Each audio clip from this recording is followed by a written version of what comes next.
Hey, how you doing? You good?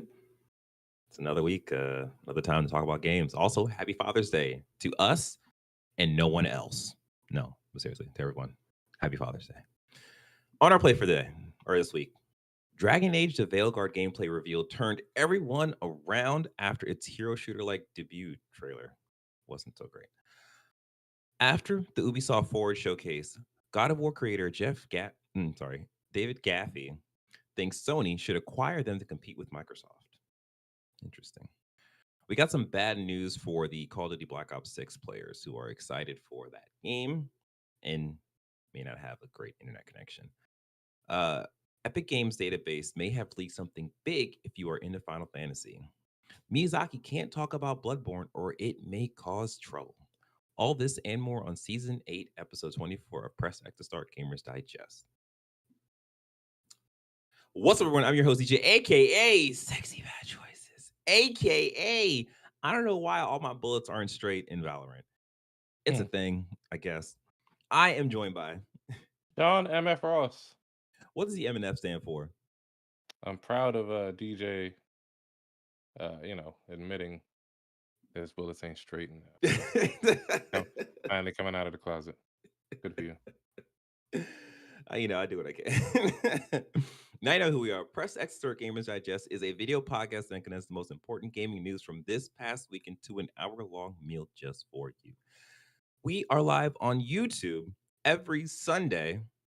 Guess what today? Guess what? Sunday. Yes. When we can make it because life is hard. But listening to Press X to Start is easy. Yes, it is. Yes, it is. Don't forget, you can support us by liking this video, subscribing to the channel, and the notification bell. If you are listening, we greatly appreciate you leaving us a review on Spotify, Apple Podcasts, YouTube Music, or whatever podcast service you're currently tuned in on. If you want, you can join in our conversation by joining our Discord at pressx2start.com/Discord. Normally we just jump into the news, but I guess somewhat of an announcement. If you haven't checked out the Xbox Games Showcase, I think our stream is probably the best stream to check it out. So go ahead and just do that and give us a little click on that. Thank you. Appreciate it. All right. Now, let us jump into the gaming news. Number 1. Dragon Age The Veilguard lead says it will be mission-based rather than open world, with no fetch quests or busy work. You're not going to be gathering shards in the Hinterlands. This comes to us from the PC Gamer by way of Ted Litchfield. So, pretty much as that title suggests, the new Dragon Age game that is coming out this fall, surprisingly, will be mission based. Actually, I'm just going to throw up the trailer, the little gameplay. Yeah. So, go ahead. Are you interested in this game? I actually am, and it's one of those things where I'm just jumping ahead because it's a really long gameplay reveal trailer, and I'll be skipping through. But I actually am interested in this because, as I mentioned in podcasts before, I did play Dragon Age Inquisition. Yep. I spent like 160 plus hours in the game, and I honestly could not tell you too much about the story or anything about that because it's been like 9 to 10 years ago at this point. I think it was like 2015 it came out. But I think the reason why I can't remember too much of that game because it was very much so, it wasn't open world, but it was like open zone. And I spent a lot of time just grinding and collecting stuff. And I think that kind of So did you finish it? I did, yeah. I finished it, beat the game. And I think I wouldn't say because it was an open world is why you did not remember much of it. The story probably just didn't hit you, or it didn't have like moments like but that's the Dragon's thing. Dogma.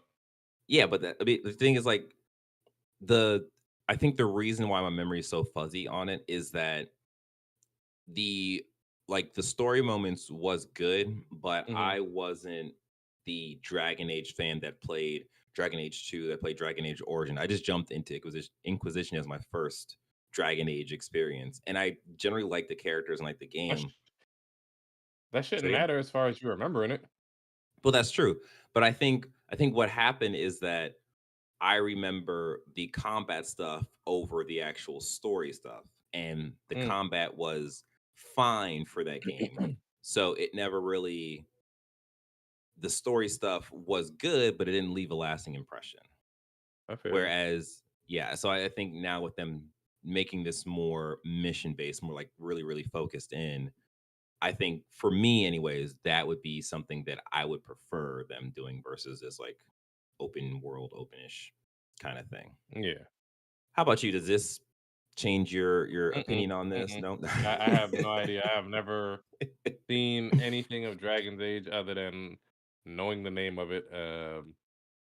Hmm. What were these on? I guess it was on PlayStation, right? It was It's so multi-platform. yeah. The first Dragon Age, I believe, was a PC release, and it was like a CRPG, so akin to like Hmm. Baldur's Gate. It's turn based, and Yeah, then I that think that doesn't appeal to me at all. yeah, So, exactly.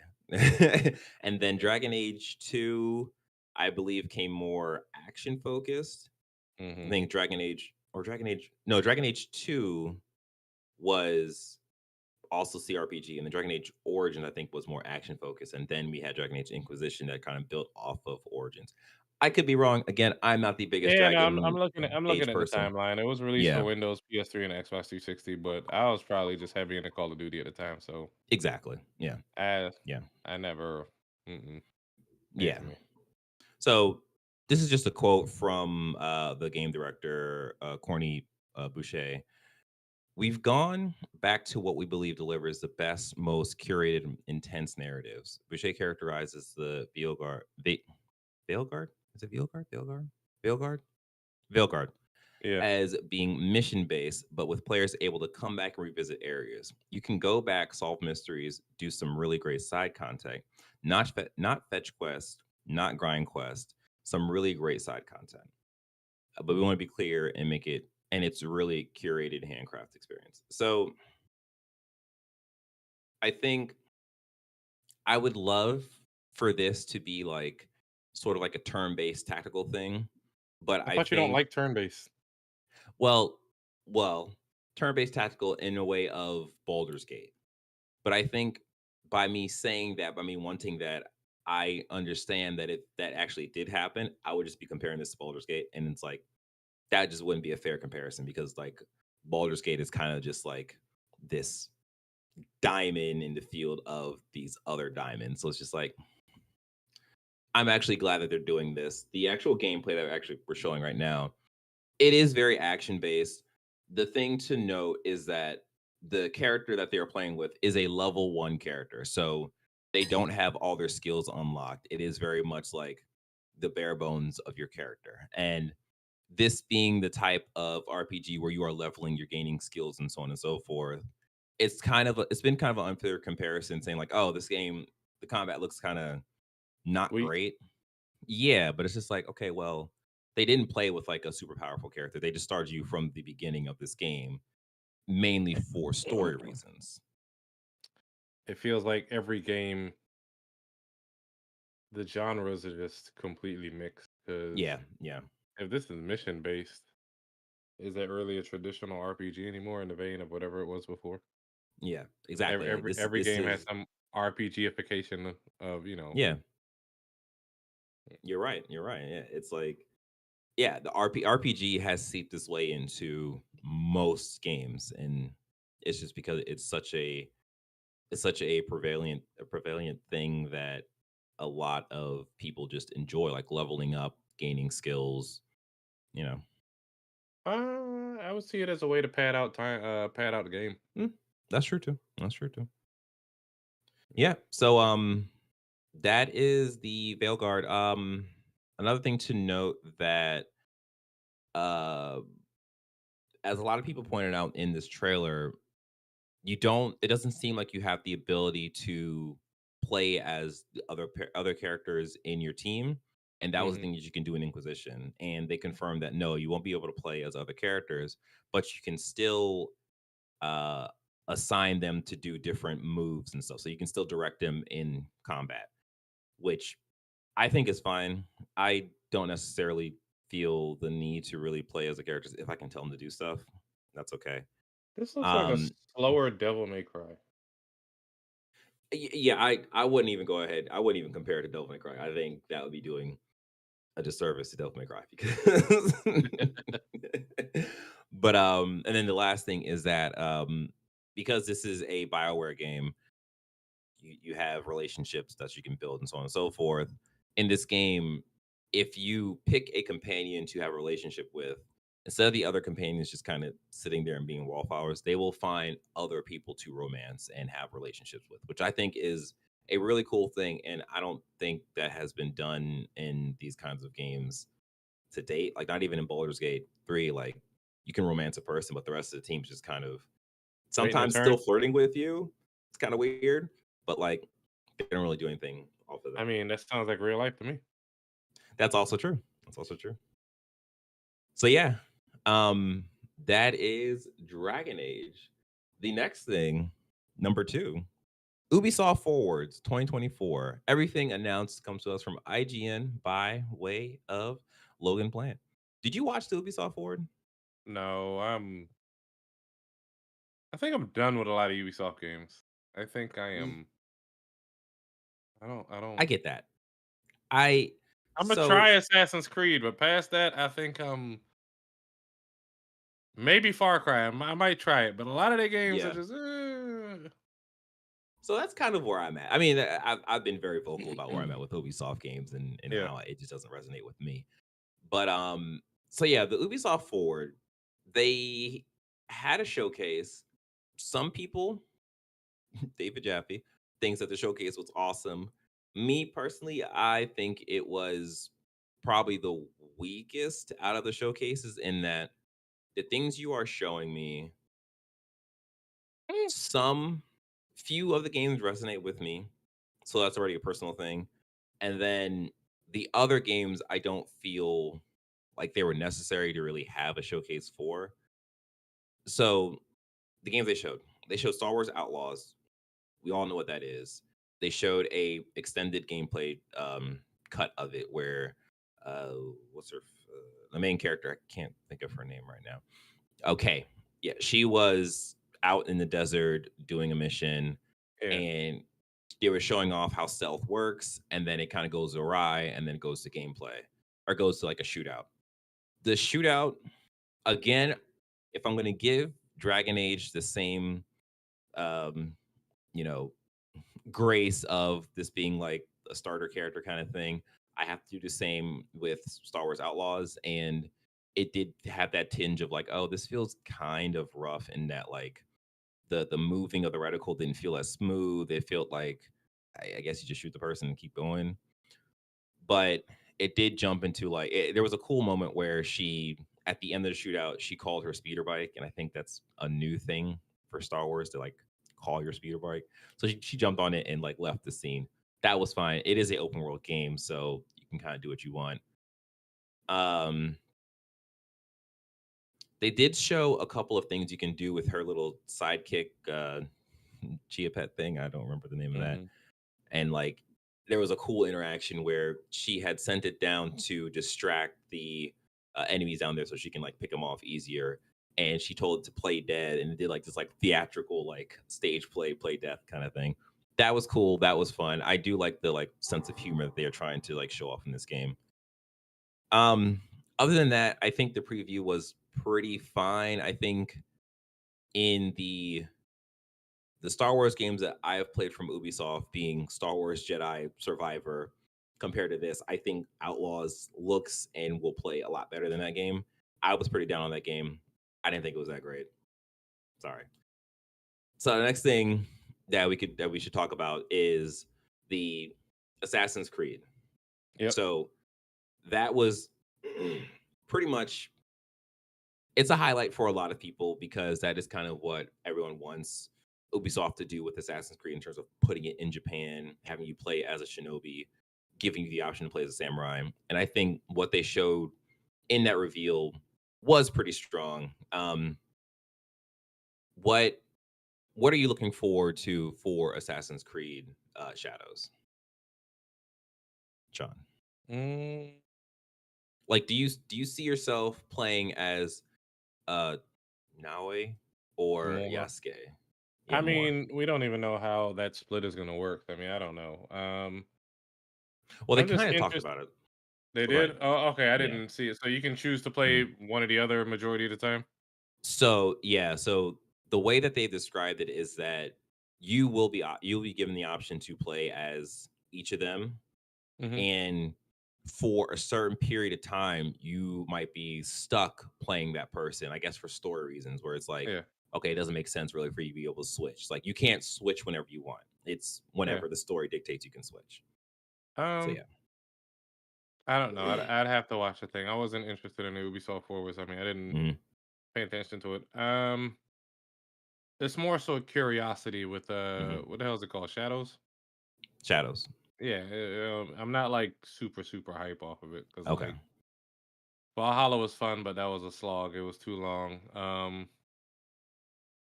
It's more so to see what they have to offer with it, and even then, I might not even buy it at launch. There's a lot Yeah. of other fire coming out like Astrobot and Call of Duty, and you're gonna have First Descendant and a bunch of other games Mhm. that, as well as, there's no point in buying Ubisoft games at launch when they drop in price massively after a month. Like, You're not wrong. You're not so wrong. Like, once you I think you said that some time ago, and like once you said that, I kind of know it's like, oh yeah, like they go on sale like almost very a week quickly, after. very quickly. So Yeah. just wait a moment. You'll be able to get it for $20, $30 less, and we'll see. Yeah. So with the trailer they showed, the gameplay trailer they showed, I am way more interested to play as Yasuke. So Mm, in the original CG trailer they showed, there was a scene where Yasuke just ran through walls. And it kind of works in the Japanese aesthetic because a lot of their walls are like somewhat paper walls. Like, a lot of the interior walls are like paper walls because that's what they had at the time, so on and so forth. So for him, this like 6 foot tall African man just running through the walls is just like, that's hilarious, but also like pretty cool because he's a samurai, so he has his like armor on, so he's not gonna get hurt by this. Plus, it's like mostly paper. yeah. The stuff they showed in terms of his combat is very, very, very akin to Jin's combat from Ghost of Tsushima, where Mm, he has a sword, he has a spike bat. I forget the actual name of it. It's an actual weapon. Um, and he's able to switch styles as he's fighting. And the switch, it was like, oh, there's like, it looked like there was three different no, four different stances that he took when he was fighting this one guy, and it seems like he was kind of able to bluff out attacks. It yeah. seems like it's very counter and parry based as well, which appeals to me. And then the actual hits, I think they've done a like fantastic job of making these It looks like hits, you feel the weight of them. bro. Like, one of the attacks, he hit the guy and set the person up for like a baseball swing, Mm, and like that was just amazing. So if they are able to make that, like, that's how Yasuke plays, how that's how he feels, and it's not just those three or four attacks we saw during the gameplay, yeah. I'm down for it. And then there was another gameplay video that was released to show that he actually gets a musket as his range weapon. So, like, that was actually cool because it is a musket of that time. So you shoot once, you have to reload it. So there is something of a sacrifice between he gets range, but it comes with a penalty of the reload speed is pretty slow. Whereas Naoe, she's a ninja, so she's gonna be throwing shurikens, kunai maybe. I don't Yeah. know. Yeah. Um, she actually has a really cool thing where in this game you can go prone, so you can hide under, like, vegetation and so on and so forth. But if she Yeah. goes prone in water, she will swim. Hmm, And in in this game, they showed the ninja thing of when you swim to get oxygen, you have like the hollowed out bamboo straw. yeah. So it's like the straw little poked up out of the water, and she like got another breath of air and then went and assassinated the person.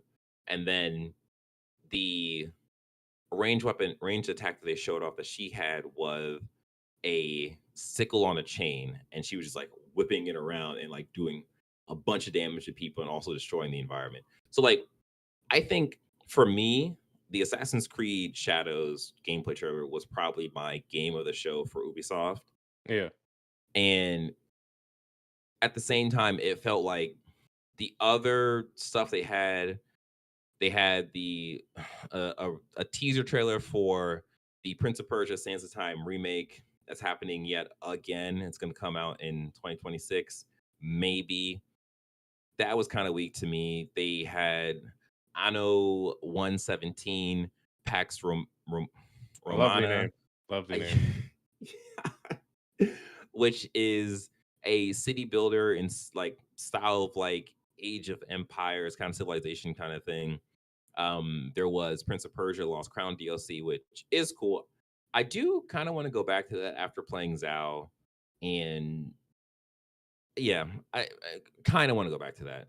There's gonna be games coming up, so I'm just like, I don't know if I'm gonna have the time. They showed Avatar: Frontiers of Pandora. That's also having more content. That's cool. They showed X Defiant their season one. That's cool. And then they showed Skull and Bones, which was like, I forgot the game was still around. Props to them for not just completely being dead. Mm. Cool. And they also showed Motorfest, or the Crew Motorfest. So I feel like the games in between Star Wars Outlaws and Assassin's Creed Shadows could have just been a blog post. And it's like, That's yeah, and it sucks, but like that could have been a really effective use of their time. They could have given Outlaws to one of the bigger showcases, and same with Assassin's Creed. I mean, they have a forward every year, don't they? I mean, they probably just Yeah, didn't want to break yeah, the tradition. yeah. So I think they were just kind of keeping that cadence, which I mean, because sure, you know. they control where in the show and how important each thing is. Versus if you hand it off to Xbox, Microsoft, or Sony, Hmm. Hmm. do you have to pay them to get premium placement at the end or the beginning, or you know what I mean? Like, I get it. Yeah, you're right. You're totally right about that. And like they did have like a musical piece and then showed off Star Wars, and then at the end they had a musical piece and then showed off Assassin's Creed. So like they made it like as big as they could, which Mm. I get. But yeah, and then to go along with this, this comes from Fandomwire, and basically David Jaffe, who is the God of War creator, put out a tweet reading off, wow, first Xbox, now Ubisoft. Their conference was fantastic. As much as I endorse Starfield, it's cool to see the open world space adventure brought up to modern standards. And AC looks fucking good. Hey, PlayStation, here's how you compete. Open the checkbook, buy Ubisoft. Yes, because Ubisoft wants to be purchased. So, yeah. Typical. Let me not. Let me not say that. Let me not say So that. and it's one of the things where like I never actually thought of like, okay, Sony purchasing Ubisoft, like what does that look like? Because like Sony has a strong foothold in the Hmm. EU. Oh, by the way, the fandom article that reported on this is by ooh Oh Nilindu. god. Oh god. Nilindu. Got Yeah. here. I'm throwing that assist over to Sean. Yeah, no. Nylandu. Yeah, Nylandu. Okay. Whatever. Okay, I was close. I was close. Um, if I got your name or handle wrong, my apologies. They're not listening. It's fine. You never know. But yeah, so I did like a little like search on like Ubisoft because as a I'm not that big of a Ubisoft person, so I don't really know all that much about Ubisoft. But Hmm. they own 45 studios, which Okay. I knew they owned a lot of studios, but that's a lot of studios. And then That's roughly on par with Sony and Activision. Microsoft. Oh yeah, right, yeah. So if Sony was to purchase Ubisoft, that would be a big chunk of the market now owned I don't want wholesale them to do Sony. that. They don't Oh need to no, do no, no. that. Yeah, Yeah, yeah, yeah, everybody doesn't need to be purchased and consolidated and all yeah, that shit. Like, yeah. We're gonna get to that. Um, So Ubisoft has studios or has like IP like Assassin's Creed, Division, Splinter Cell, which has been kind of dead for a long time, Just Dance, Rainbow Six Siege, Prince of Persia, Watch Dogs, Mario plus Rabbids, The Crew, Star Wars, and Far Cry, along with others like Skull and Bones. So looking at that, I basically was going to say what you just said, Sean. I don't think this is a good idea. I think this is actually a very bad idea for Sony to. I looked up the stock on Ubisoft and it was like 2 point something billion euros. And Hmm. I think the way that works is like you double that, and like that would be the asking price for from Ubisoft for Microsoft or from Sony to purchase. So that's Yeah. probably around like 4 billion euros. I don't know what that translates into US. Hmm. And that feels like a lot of money for Assassin's Creed, Division, eh, Because it's not Prince like of their talent Persia. is putting out game of the year shit every year. Yeah, like Assassin's Creed is a strong title, Hmm. but it's like a strong 7.5, 8 at I mean, best. I don't think the scores matter. I think the sales matter. Yeah, well, yes, you're absolutely right. The sales does matter, and Assassin's Creed does sell very well because they do it annually, and a lot of people like those styles of games. So yes, you're right about that. And then you do have Star Wars, which is a very big property that does sell a lot. Hmm. Um, But I mean, you that's not owned by them. That's owned by That's Disney. So I also mean, true. that can go to whoever at any point. I wouldn't even count That's that true. as their franchise. That's true. That's a good point. That's a very good point. Yeah.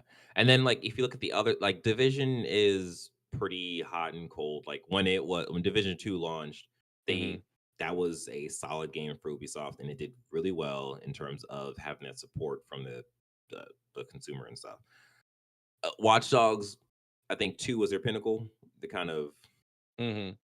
I think that's actually been put on a shelf until I guess further notice or something like that. Mario Yeah. plus Rabbids, I don't know. I don't know. Just Dance, I think that's a solid thing in terms of uh it has the youth the youth vote kind of thing where like a bunch of You kids play it every you year say whenever it comes old. out.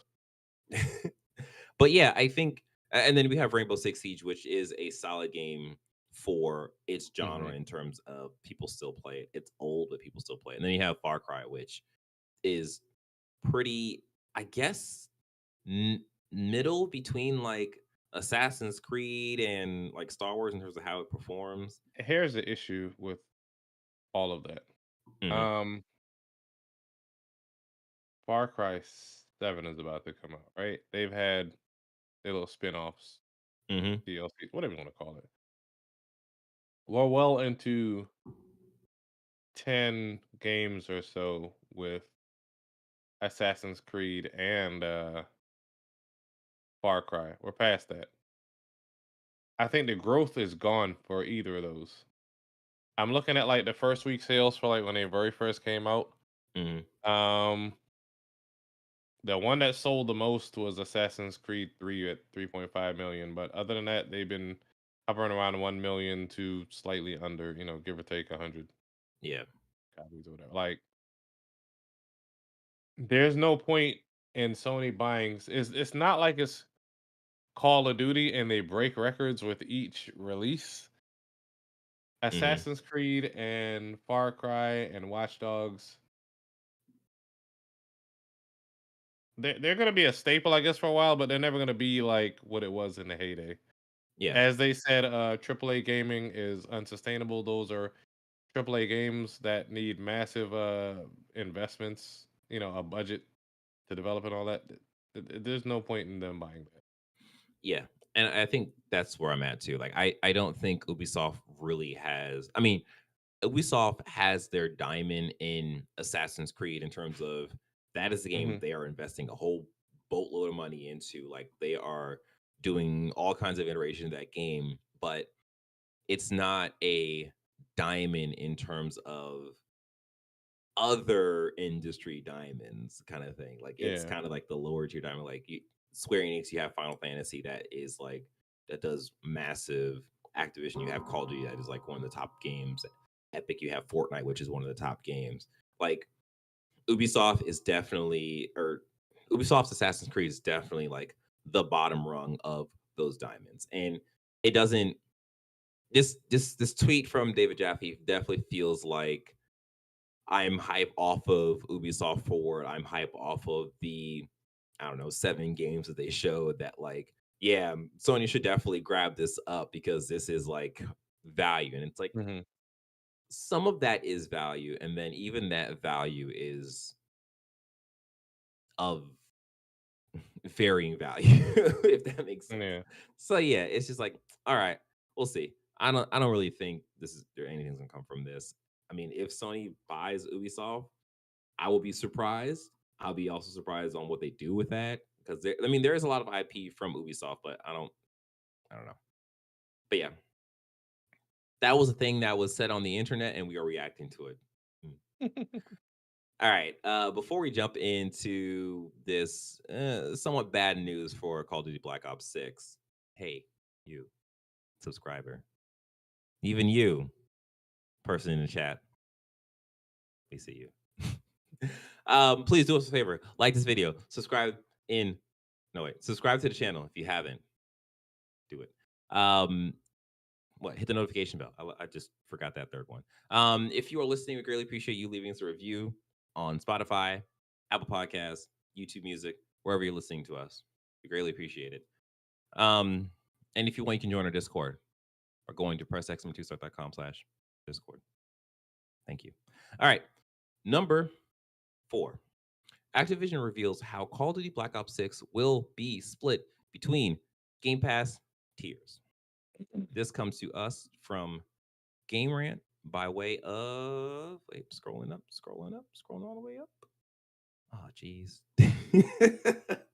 What we got here? We got Viraj Bhatnagar. Well, say that last part again. Bhatnagar. Sean came in with the save. I appreciate it. So yes, as the title of this article suggests, Call of Duty is not going to be the same for everyone on Game Pass. It depends on the tier you have. So I'm just going to read from the article. The news isn't great for non-Ultimate Game Pass subscribers on console, as they will have access to Black Ops 6 campaign only, with multiplayer and zombie modes locked to the higher tiers. So Game Pass core subscribers won't have access. Okay, this is not. Jesus Christ. This is. I thought this was where I should. Okay, so basically, okay, there Hold it on. is. What levels of Game Pass is there? Let's So get there is Game Pass core. core. Hmm. There's Game Pass console, Game Uh, Pass PC, and Game and then Pass Game Pass Ultimate. Ultimate. Oh, okay. Yeah, Okay. so Game Pass Ultimate and Game Pass PC will have access to the full game of Black Ops 6, including campaign, multiplayers, and zombie modes. Game Pass Core will only have access to the single player, and then Game Pass Console. I don't think it'll be accessible on Game Pass PC unless you have Ultimate, because they don't mention it. It's in the like third paragraph. So they say Game Pass Ultimate and Game Pass PC subscribers will have it will be available. Basically, they get The full access to the game. full game. Okay. Okay. Okay. Yes. Yeah. All So right. this is very confusing to like the tier you have. So it's confusing, but apparently this is actually pretty standard for people who live this life, I guess, because because Game Pass Core, People who you live can this access lifestyle. it. Yeah, right. You can access it without having internet connection, I guess. So the Game Pass core people won't have access to the game at all without purchasing it or upgrading. Oh, Hmm. I got that wrong. So Game Pass core people won't have access to it at all Yeah, correct. because there's no internet connection of all of that. So you have that internet connection to play the game. So you have to upgrade your subscription to have I access think to Call of Game Duty Black Pass Ops. Core is kind of like how PlayStation Plus was originally, where you just get Mhm. games every month, Yeah, I think. yeah. So like Game Pass Core was their Games for Gold subscription that just became Game Pass Core. So I yeah, wonder if I so wonder if they get all those day one games still with Game Pass Core. I don't know. That's a great question. So yes, what it means is that those people who are at the bottom rung of Game Pass Core, will not have access to Call of Duty at all. So they will have to upgrade their subscription to get access to Black Ops 6 on Game Pass because you need internet connection essentially. This is confusing. Again, for the people who live this life, this actually isn't that big of a surprise. The Yeah, idea is that Microsoft, it seems like it seems right now, instead of increasing the price of Game Pass, they're keeping things as is, but they are trying to get as many people to upgrade their upgrade. subscription Yeah, to Ultimate, and that will, give them a boost in sales. Um, but it's also kind of weird too because that wouldn't exactly change the number of people in Game Pass. It's just changing how much money that Microsoft is getting from the people in Game Pass. that's fine. I mean, once you have reached your critical mass as far as how many people you have subscribing to your service, you have to figure out a way to get more money out of that base, and that's the way they're Yep. doing it. Yep.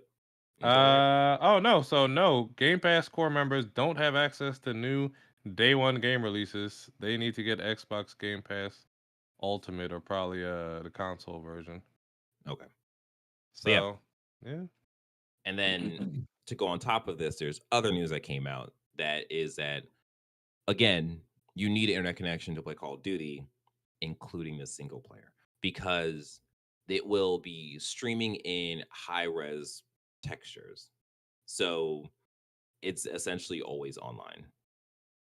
But I think the reasoning is that if it wasn't streaming in the textures, the file size of the game would actually be super like really, really large. That's trash. Yeah, and again, That's it's trash. like They this is the game file is already 300 gigs allegedly. What more do you need to stream in? thanks for bringing that up. So apparently it is not 300 gigs. That That's why I is said the file. allegedly. Yeah. Yeah, yeah. So that is the file size of Call of Duty HQ, which is the essentially the launcher, but that launcher is including Call of Duty Modern Warfare 2, Modern Warfare 3, Cold War, and then Black Ops as well. So But all you that can't together would be play it 300 gigs. without all of that. So it still essentially is So, 300 gigs.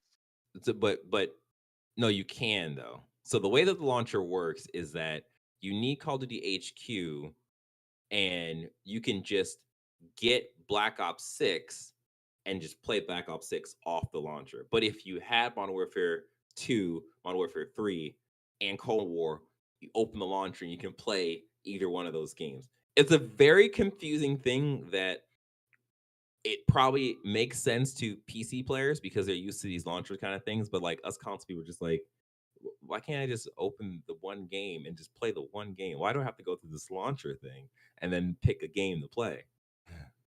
Eh, I don't know why they did this. I And mean, I I want know you to why be they able did to this. swap back and forth quickly, but And they can also like put ads in this launcher and they know that people will be in this one place.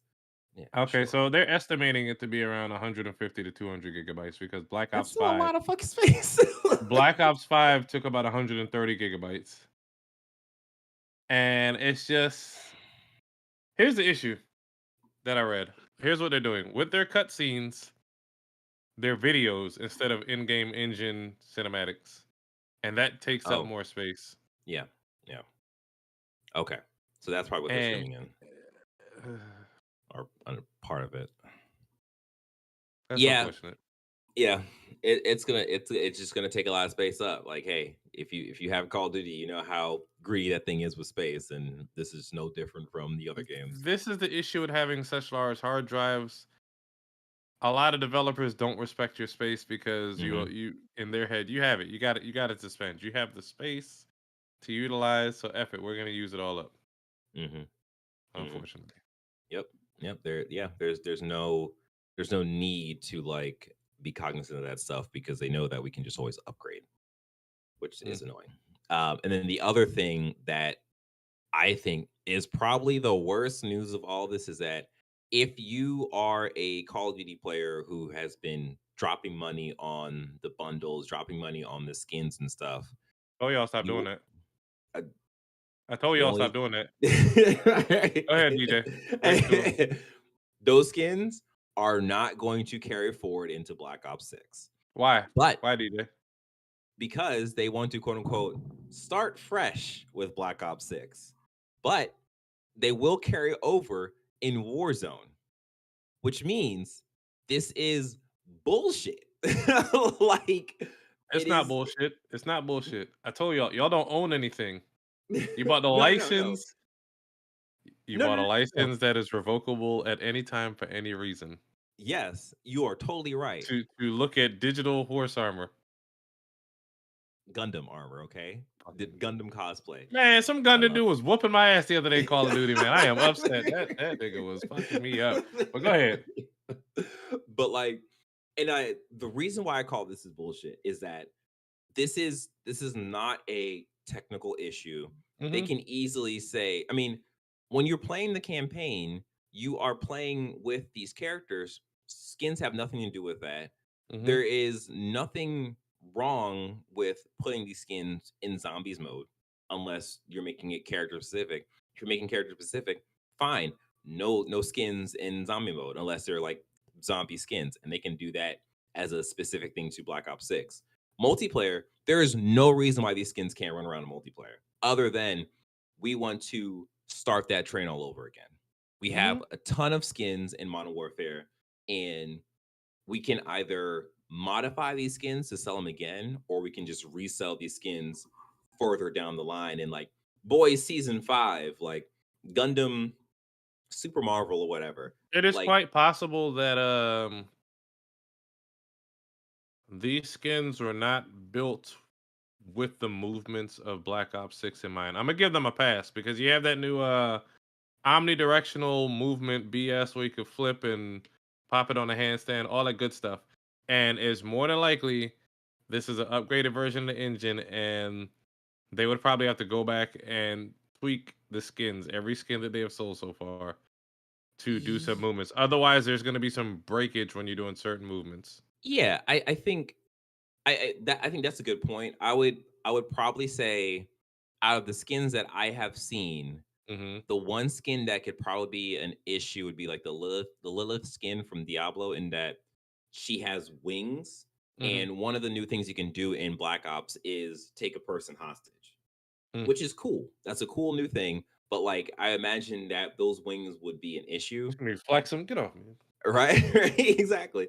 But like it feels like if they really wanted to keep these skins in, other than that, like each DJ. of the They skins release is built. skins damn near every week.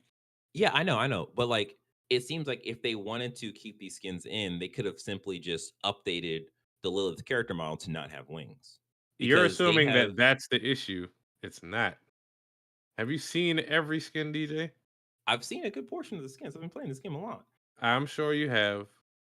But like the thing is, all the skins are based off of like a character model, like a Hmm. character skeleton. And like those animations are based off the skeleton. So it might take some doing, but again, it does feel like they it like games are hard to make. I understand that. Listen, bitch, you're gonna pay some more money and you're gonna like it. That's what it is. That's what it is. Like it's it's very much so like, well, you did this from Modern Warfare 2 to Modern Warfare 3. And I So mean, it was it's not DLC. It like was ultimately DLC, DJ. It was the same game. It was the same but game. but but there was added stuff to Modern Warfare 3. It Like what? seems like Like what? in terms of your movement speed and all that stuff that you can do, like That's you ran faster, DJ. That's changes. That's real hey, changes. hey, all you're doing is you're diving and turning around in this game, okay? And you're taking people from hostage, all right? That's not you could dive in Modern Warfare 3. The point is, if they wanted to keep these skins in the game, they could have definitely do it. They could definitely make it happen. They have But no they're not obligation doing to that. the. They have no obligation to the players to do so. Exactly. They don't. They really don't. And it is just to essentially placate the players who have spent all this money in the game and who want those things to carry forward. And they're not going to carry forward. They're only going to carry forward in Warzone. And I think that specifically it carrying forward in Warzone is very telling in that Warzone will be a part of the Black Ops 6 package. So it is going to run off of the Black Ops 6 engine, meaning those skins, those animations, all that stuff will work in Black Ops 6, just not in Why, wait, multiplayer. wait, wait. Run that back. What? It's running off of the Black Ops engine. Yeah. So Why? Warzone, because Warzone's not a separate engine. It's running off the Modern Warfare engine, the new upgraded Modern Warfare engine. They're all the Yeah, same but goddamn engine, but but that's what I'm saying. Like Black Ops 6 will be, or Warzone will be a part of Black Ops 6 why do you say that? because it's gonna In the have those launcher? guns in it. Yeah. Well, no, I Are they think gonna rip out the guns? They gonna start fresh with new guns in Warzone? No, DJ. I It's a different. They're two different things now. They're two different things now. I don't. Well, we can't confirm that part because they haven't really talked. Like there All was a them thing guns ain't about. gonna carry over to Black Ops 6. Well, yeah, they're gonna start over with the guns. No, no, no. I I don't bet you. know. I don't I know. bet you they will. I don't know. That's weird. That's weird if they start over with the guns, but they keep the skins, right? Shouldn't they start over with everything? Anyways, Warzone will continue with everything that has been released so far, and Black Ops 6 will start fresh with new guns or a limited set of guns and a limited set of skins, and you're gonna start over with that. yeah. Okay, okay. Okay, so you weren't talking about starting over with guns in Warzone. You're talking about No, just Black Ops 6. Oh, okay, correct. okay, okay. Yeah, okay. Yeah, well, yeah, we're gonna see. Cause I was saying like if they start over with new guns in Warzone but keeps all the skins, that will be weird. But we'll see. Cause I don't even play Warzone, so I couldn't even tell if they like start over with Modern Warfare. Hmm. Well, Modern Warfare 2, the 3. How you speaking on something you don't even play it? No, well, I know about the whole Warzone thing in terms of the skins carrying forward because they said that was going to be the case, but not the guns. No one talked about the guns. You brought up the guns, okay, Sean? anyways, that is that, and we'll see what happens with Black Ops 6. This is a confusing mess they are weaving, but at the end of the day, it's going to be pow pow shoot shoot and see what happens. Number 5. Epic Games Database leak hints at a trove of unannounced games. This comes to us from The Verge by way of Emma Roth. So there was this huge thing that happened in terms of someone was able to third party their way into the Epic Games database and essentially leak a bunch of code name titles for games. And people have been doing the internet thing and kind of like figuring out like what this code name means, what this code name means to figure out what games are supposed to be coming on the games are coming to Epic Games. The same thing like this happened a long time ago in Hmm. the like Nvidia leak, and we got like a bunch of stuff that like I think that's where we saw Dragon's Dogma 2, Yeah. maybe. Yeah. So we saw like a bunch of games that at that time we had no idea was even a thought. And it's kind of happening again, but some of these games appear to be, things that we would think would happen. For example, Red Dead Redemption 1 is having a PC port, apparently. We have a code name for a mysterious game called Turok. I'm not sure if you. So if you're old enough, you know what Turok is. So it's just like, okay, that seems pretty straightforward about what that could be. There was a code name called Parkside, which is alluded to be Bioshock 4. There's basically just a bunch of names. One of the names specifically that is calling to a lot of people's attention is Momo, and is actually referring. It could be referring to Final Fantasy 9 remake. Or it could be a Last Avatar Airbender game. I didn't even think about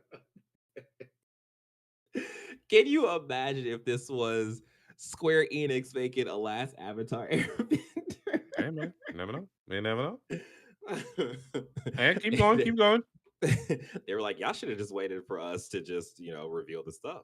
And then there is also a code named Utah, which is hinting to Go ahead, go ahead, go ahead. which is referring to a PC version of The Last of Us Part 2, That could be which the rumored Mormon game. All right.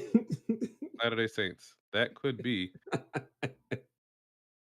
And they're speculating that Selma could be Red Dead Redemption, but I think Mm? that could be a MLK Jr. game. He marching from Oh, Selma to Montgomery. hey, I'm down with that one. I'm down with that one. If that's what we're gonna do, that's what we're gonna do. Let's do that. Hey, man. Will come out in time for February 2025. There you go. There you go. That'd be pretty cool. So yeah, Epic Games came out with a statement and said they basically fixed their back end, so this is not going to happen again. But they, you know, this seems pretty legit because they didn't say that these stuff was false. It just seems like, oh crap, someone caught us, and we're making sure this don't happen again. And then there's still still a lot of unknowns. One of Yeah. the unknowns is Curly Whirly from Sega. I don't know, whoever is making these code names, they must be having a blast. Our AAA game, I don't know if it's AAA game or not. Our AAA game is codename Curly Whirly because we like Curly and Whirly. I don't know. And then there is Brownie from Bethesda, which I don't even. We'll figure out what these means in the future because people will always be figuring this stuff out. But Yeah. yes, let's go back to Final Fantasy IX remake.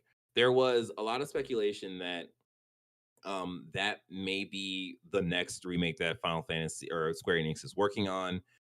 There was speculation that it was going to be tied to the developer who made Final Fantasy 16. Mhm. Is that Yoshi P? I don't know if that's Yoshi P. Ah, don't get me Yeah, lying. but because he made Final Fantasy 14, that's the online one, right? Yep. Yes, yeah. So there was rumors that that his team was going to be working on the Final Fantasy 9 remake. He came out and said that that's not happening, but you know, the devs lie They got to to us say all those the things. time. Yeah. Yeah, yeah.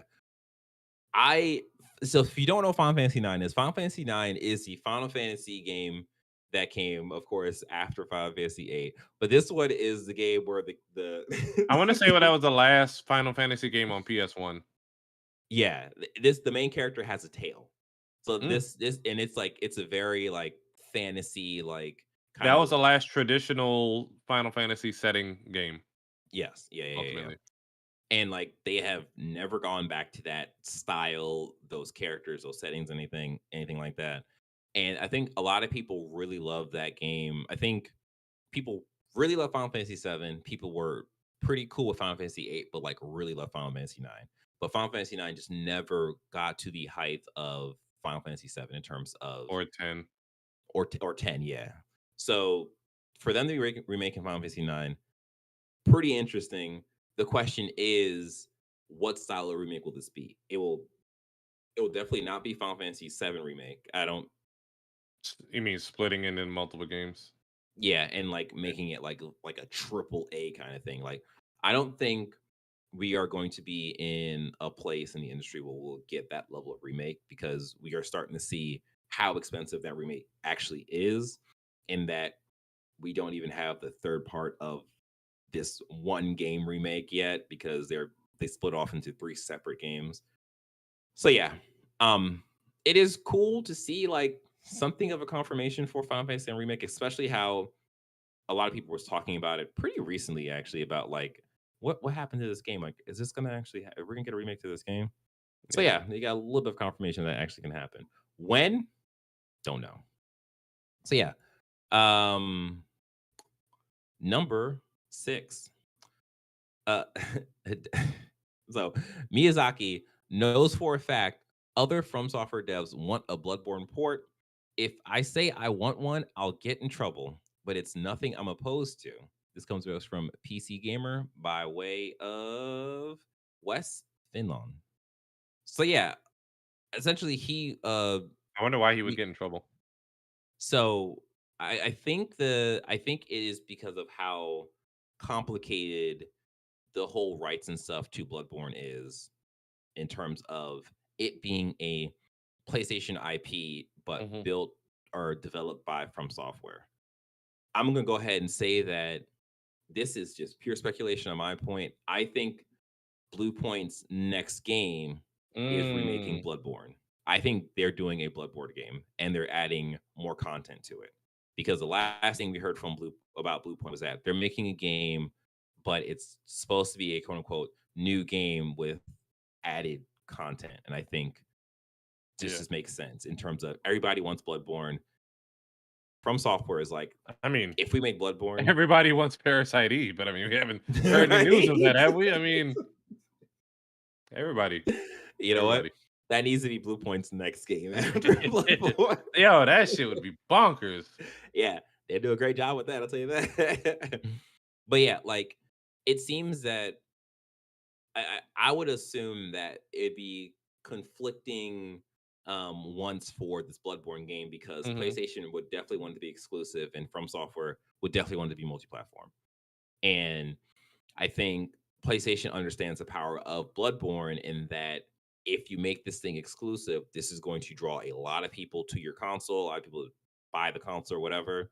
Whereas FromSoft is like, if you make this multi-platform, this thing is going to make us so much money because there's such a fanfare for Bloodborne and that like if everyone can play it, everyone's going to buy it, especially off What of are the how sales numbers? Let me see. Go ahead. I'm I curious. don't think it's strong. And that's the other Because thing I think people be asking for shit, but don't actually buy it. that's also true. Like I don't believe Bloodborne sold incredibly well. I think it was Ah, like 1 or 2 seven million. point no 7.46 million units Oh. as of February 2022. I don't know what the first, Oh. Yeah. it sold a good amount. Yeah. So yeah, that's actually that's way more than I thought. Again, this is just talking about Bloodborne coming to PC. So this is Hmm. not even like really a remake, but this is just can we get this thing ported onto a PC so people can play it, probably figure out how the game works, do stuff with it because it's PC. But again, it is a thing of I think that is just in the hands of PlayStation, and PlayStation is probably like one, we're not at the point to even do something like this right now because we are just trying to figure out our games that we have currently, or So it took a month to sell about 1 million units and hmm, 6 months to sell about 2 million, yeah, and it exceeded their expectations. So, and as okay, of 2 years ago, it sold 7 million. So, I guess, I right, guess. Go ahead, on. Go ahead. yeah, no, you're good. So yeah, and I think another thing to note is that this is IGN asking Hmm. Miyazaki about this. If there was an actual port happening, I feel like it would probably go to Nix, which is PlayStation's like new like PC port house, because they've Yeah. been working on Ghost of Tsushima. They did, I think they did Horizon and maybe Uncharted or not Uncharted. Last of Us 2, I guess they might do, or it might that might go to Naughty Dog. Anyways, so I don't really think this would even. I don't even think From Software would actually make the Bloodborne PC port if this were to Yeah. happen. So yeah, grain of salt, I guess. Not really grain of salt, but like we don't really know what would happen to that. So the rest of this is just quick hits. So PlayStation Store, they released their May 2024 top downloads, and surprise, surprise, Sea of Thieves is number one for the US, Canada, and EU. And Sea of Thieves also again, lost about 58% of their players in the first month. So, oh damn, I yeah. thought and it's one of those things where it's like this is a this is a really strong games of service that has been going pretty strong on Xbox side. So it is a thing of those people being pulled in, or not even that. Those people are pulling in their friends to this game. People are seeing Yeah. ads and stuff for this and just trying it out. And as Sean said, like people are trying it out.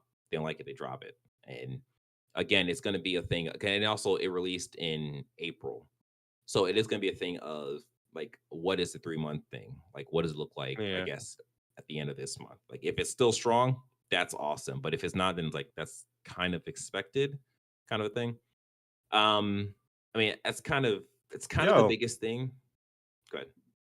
how is GTA 5 still on? It is one, two, three, four, five. It is number 5. Yeah. And it's number 2 in the EU. What the who still doesn't have GTA 5? Every Well, you day know kids are what? being You know born, what? you know what I mean? This is people more likely upgrading from the PS4 version to the PS5 but Yeah. still, God Yeah. damn. Yeah. It is very, very interesting to see like how that game, the legs Everybody on that game. and they mama is Hmm. going to be playing GTA 6. Yeah. Yeah. Yeah. It will be on the news. I think I said that already. I Yeah. think I No, no. said that I already a I couple podcasts ago. totally agree that it's gonna be like it's gonna be a world showstopper when this game comes out.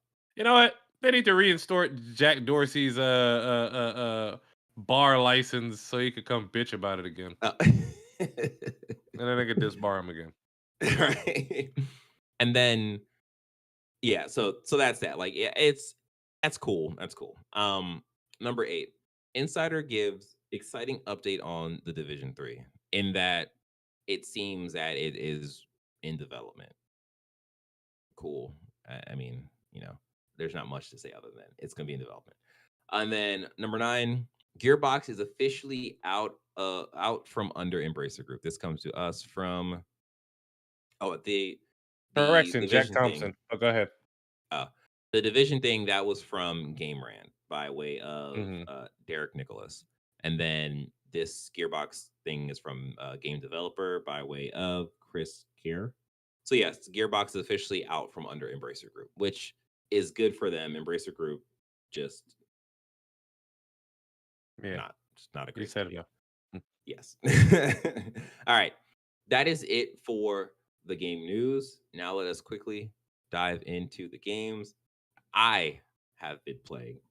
Sean will be playing this later on today. But yes, thanks to Avery, he was able to send me a beta invite to Valorant. So I got to try Valorant, which is the hero shooter that has the bones of like Counter Strike. It is a very, very team based game.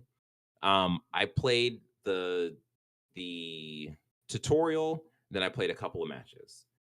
I think I think if you are used to Counter Strike, if that is a game that you really enjoy, you are going to love Valorant because Valorant to me feels like it just has a fresh coat of paint over the bones of Counter Strike in terms of how those guns shoot, what's the expectation of like bullet drop off, what's the expectation of aiming, how that stuff works.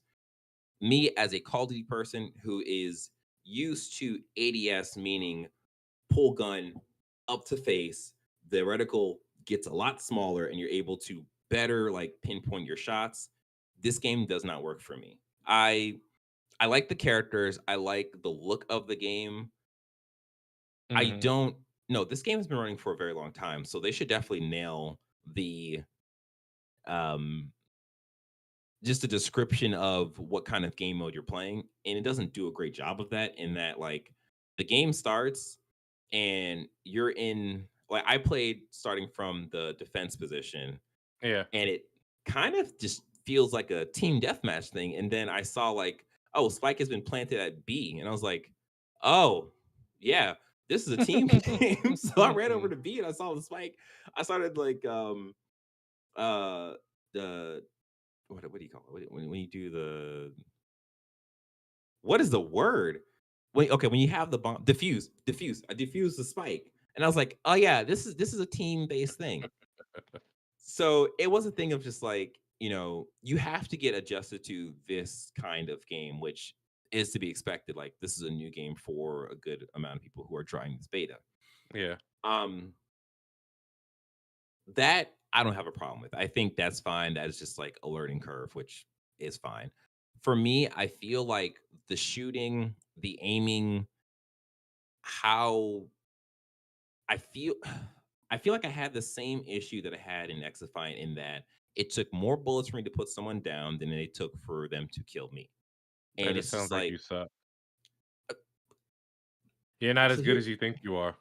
but yeah, okay, yeah, that's that's what it It's is. okay. It's okay. No, but it's like it's a thing of you put reticle over person, you shoot gun, and it seems like instead of calculating the damage from the bullets hitting the person, Mhm. they do like uh some of the bullets will hit the person. Are you moving? So yeah, I mean, They but don't want it's you moving. They don't want you moving in this game when you're shooting. It's no, but way the less the the accurate. the problem is it doesn't feel like the damage translates properly. Where it's like you get the hit marker, but the person it seems like the person would die in like 3 or 4 bullets, but Hmm. that's not the case. And I was like, all right, whatever. I'm gonna switch to the sniper rifle because I got one shotted by a sniper rifle. Switch to sniper rifle. I one shot some person in the head. They still running around. I'm like, oh, so it takes 2 shots to put someone down in a sniper rifle in this game. It's such a weird it's a weird like push and pull of the damage values for these guns where it's like the pistols put people down in like 3 or 4 shots. The SMGs also put people down in like 3 or 4 shots. So it's just like, why do you even have a pistol if the SMG like Some people prefer different shooting styles, but I hear you. yeah, it's like I understand that I am coming from this game not as a person who's played Valorant on You're PC. expecting Call of Duty kind of similar. It's I hear you. I I think it's partially to do with like there's an expectation from me in terms of I shoot gun at person, I see hit marker, I see a couple hit markers. I would expect the person being down, seeing how this is very much so like everything does more damage in this kind of in this game, where it doesn't necessarily translate to that. So it was a very weird feeling of like, oh, this is strange in that this person is still able to kill me after I shot them a couple of times, but Hmm. I guess not all the bullets hit. I don't know. I'm not saying this is a bad game at all. It's just doesn't necessarily it didn't have a great first impression for me in terms of Yeah. how I played the game. Sean, you're gonna play it later on, so we'll see what your take is, I guess, next week. But yeah, did you play any other games? Um, for some reason, I started Phoenix Wright. I don't know why. Ace Oh Attorney. yeah, like, yeah. I saw you on it. I was like, oh, that's interesting. I don't know. I'm playing that in Balasho. I don't know, but that's an old game. I mean, everybody knows Yeah, Phoenix Wright. I would hope by this point, it's a yeah. turn-based mystery game where you're trying to solve the crime and all that good stuff. Hmm. I don't know. I don't. I just it was on PlayStation Plus. Yeah. Yeah. Okay. Okay. True that. All right. Well, that's it. That is the games we have been playing. That is it for the podcast for today. Don't forget to like this video, subscribe to the channel, and hit the notification bell.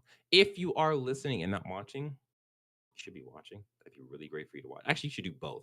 That'd be really great if you did both. But if you are listening, please leave us a review on Spotify, Apple Podcasts, YouTube Music, whatever podcast service you're currently tuned in on.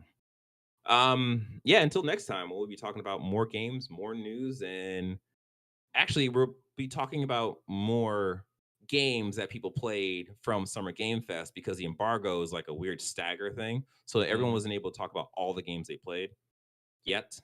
So yeah, we'll have more for you in the future. But yeah, take care. Keep playing games.